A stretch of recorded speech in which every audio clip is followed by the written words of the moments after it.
Ayatollah খমিনীর একটি কথা আমার মনে পড়ে, কি সাহস তার।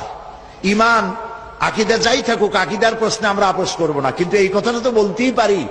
যখন আমেরিকা তাকে বলেছিল যে আমার দূতাবাস থেকে যে 56 জনকে গ্রেফতার করা হয়েছে আমেরিকান, এদেরকে ছেড়ে দাও, তা না হলে তোমার খাদ্য রসদ আমেরিকা থেকে যত সাহায্য যায় সব বন্ধ করে দেওয়া হবে।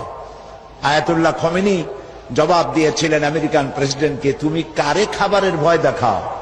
যেই জাতির বছরে 1 মাস না খাইয়া থাকা ফরজ, সেই জাতি তোমার খাবারের অপেক্ষা করবে। তোমার মতো কাফেরদের খাবারের কোনো পরোয়া আমরা করি না।